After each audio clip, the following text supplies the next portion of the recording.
అనావృష్టితో కరువు ఛాయలు ఓవైపు, వాతావరణంలో మార్పులు మరోవైపు, తెగుళ్ల బడద ఇంకోవైపు.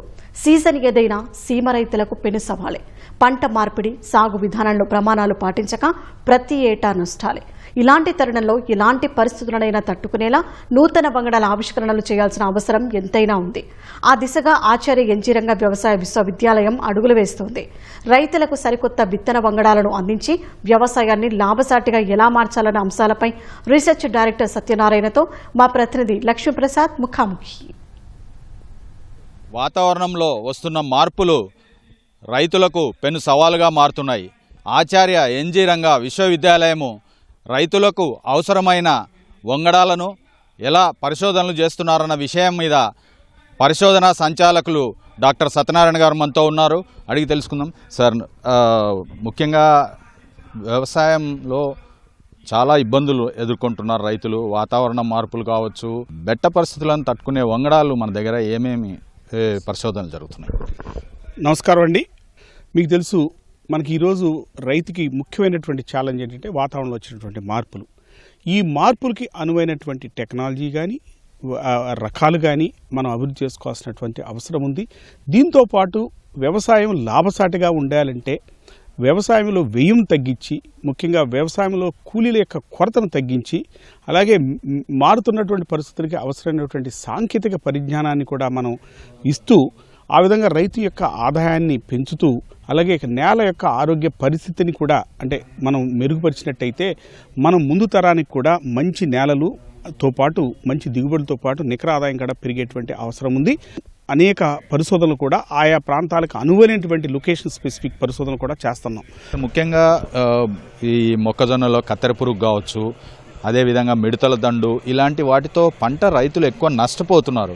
అసలు ఈ పురుగు తాకని లేదా పురుగు ఆశించని పంటలు ఏమైనా మనం గుర్తించే పరిశోధనలు ఏమైనా జరుగుతున్నాయా? అదేవిధంగా ఇలాంటి కొత్త సమస్యలతో దిగుబడి గణనీయంగా తగ్గుతుంది. దాన్ని కాంపెన్సేట్ చేయడానికి అధిక దిగుబడులు ఇచ్చేవి ఏమైనా మనం పరిశోధనలు జరుగుతున్నాయి? ఇప్పుడు ఉదాహరణ మొక్కజొన్న కత్తిరి పురుగు ప్రధానమైన సమస్య. అట్లాగే ప్రతి పంటలోనూ ఏదో ఒక సమస్యతోటి మనం, అలాగే కాటన్లో బోల్వాము ఇలా ఉన్నాయి.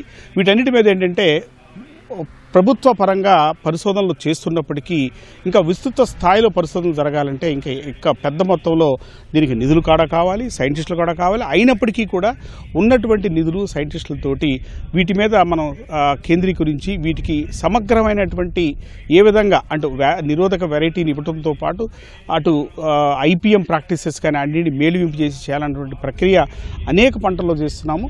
దానికి ఇంకా విస్తృతంగా పరిశోధనలు చేయాల్సినటువంటి అవసరం ఉందని తెలియజేస్తున్నాను. రాష్ట్ర వ్యాప్తంగా అంటే ఈ పంటలు మార్పిడి అవసరము అనేది చెప్తున్నారు. ఏ పంటల బదులు ఏ పంటలు మార్చాలనేది మీ పరిశోధనల ద్వారా రైతులకు చెప్పబోతున్నారు? ఉదాహరణకు వేరుశెనగ ఉంది. వేరుశెనగ గత 20-30 సంవత్సరాల నుంచి వేరుశెనగ ఎక్కువగా వేసినప్పుడు దాని దిగుబడులు అంతగా పెరగపోగా ఖర్చు పెరగటం వల్ల ఆదాయం తగ్గింది. కాబట్టి దానికి ఏ పంటల వైపు మళ్ళాలి అన్నది మనం పరిశోధన పరంగా మనం చెప్పడంతో పాటు రైతులకు అనుభవపూర్వంగా వెళ్తున్నారు. ఉదాహరణకి వేరుశెనగ బదులు ఈరోజు కంది వెళ్తున్నారు, మొక్కజొన్న వెళ్తున్నారు, ఇతర పంటలు అలసందలు కానీ ఇటువైపు వెళ్తున్నప్పుడు అంటే పంటల సరళలో మార్పు కూడా జరుగుతుంది. వీటితో పాటుగా మనకు తక్కువ వర్షం ఉన్నప్పుడు ముఖ్యంగా హార్టికల్చర్ క్రాప్స్ కనుక వెళ్ళినట్టయితే ఆదాయం కూడా పెరుగుద్ది. వాటితో పాటు నికర ఆదాయంతో పెరగడంతో పాటుగా మనకు తెలుసు సాగు ఖర్చు కూడా గణనీయంగా తగ్గినటువంటి పరిస్థితి. జీవీఏ ఏదైతే చెప్తున్నామో అది కూడా పెరుగుద్ది. ఈ విధంగా పంటల సరళలో మార్పు అనేక రకాలు ప్రాంతాన్ని బట్టి కూడా ఉంది. నూతన వంగడాలను అంటే ఆయిల్ సీడ్ నూతన వంగడాలను ఏమైనా గుర్తించారా? ప్రధానంగా నూనె గింజల సంబంధించి ఏ వంగడాలు మనకు బాగా ప్రాచుర్యంలో ఉన్నాయి? ఎలాంటి పంటలు మనం ప్రోత్సహిస్తున్నాం? ఇప్పుడు ప్రధానంగా రాష్ట్రం మొత్తం మీద చూసినట్టయితే మనకు వేరుశెనగ చాలా గణనీయమైన విస్తీర్ణంలో ఉన్నప్పుడు అది దాదాపుగా సగానికి పైగా తగ్గిపోయినప్పుడు ఆయిల్ అంటే మన కొరత కూడా వచ్చే పరిస్థితి ఉంది. కానీ యావత్ భారతదేశం మీద చూసుకున్నట్టయితే మీరు చెప్పినట్టు ఆయిల్ కొరత ఉన్నది. దీనికి ప్రత్యామ్నాయ పంటలు కూడా మనం ప్రోత్సహించాల్సిన అవసరం ఉంది.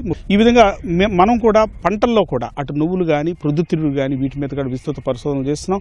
నువ్వుల్లో కూడా ఇటీవల కాలంలో మనం వైఎల్ఎం 141 అనే వెరైటీ తీసుకురావటం జరిగింది. అలాగే వేరుశనగలో కూడా విశిష్ట రకంతో పాటుగా లేపాక్షి రకాలు ఇవన్నీ కూడా కొత్త రకాలు కూడా దిగుబడులతో పాటు ఎక్కువ ఆదాయాన్ని కూడా ఇచ్చేటువంటి పరిస్థితి ఉన్నది. సేంద్రియ సాగు, ప్రకృతి ఆధారిత సాగులకు సంబంధించి ఎలాంటి పరిశోధనలు జరుగుతున్నాయి?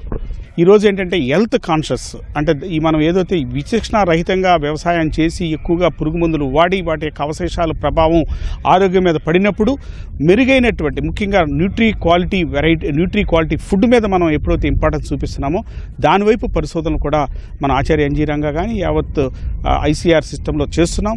నీటి వినియోగం కూడా తగ్గించి చీడపీడల సమస్యను అధిగమించేటువంటి వెరైటీలతో పాటు అలాగే ఈ ఇతర యాజమాన్య పద్ధతులు కూడా అటు న్యాచురల్ ఫార్మింగ్ కానీ ఆర్గానిక్ ఫార్మింగ్ కానీ మనం విస్తృతంగా వివిధ పంటల్లో కూడా ఆచార్య ఎన్జీ రంగా వ్యవసాయాల్లో మనం చేస్తున్నాం.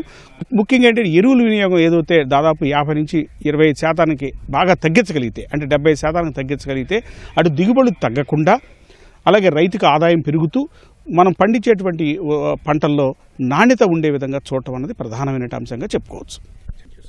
ఇది వాతావరణంలో వస్తున్న మార్పుల ఆధారంగా రైతులు కూడా తమ పంటల సరళిని మార్చుకోకపోతే నష్టాల నుంచి బయటపడలేరని, అదేవిధంగా విశ్వవిద్యాలయం వైపు నుంచి కూడా పరిశోధనలు ఏదైతే వర్షాభావ పరిస్థితులకు తగ్గట్టుగా దిగుబడులు వచ్చే పరిశోధనలు, విత్తన పరిశోధనలు జరుగుతున్నాయని చెప్పి డైరెక్టర్ ఆఫ్ రీసెర్చ్ సత్యనారాయణ గారు చెప్తున్నారు. కెమెరా పర్సన్ నారాయణతో లక్ష్మీప్రసాద్, అనంతపురం జిల్లా రేకులకుంట వ్యవసాయ పరిశోధనా క్షేత్రం నుంచి.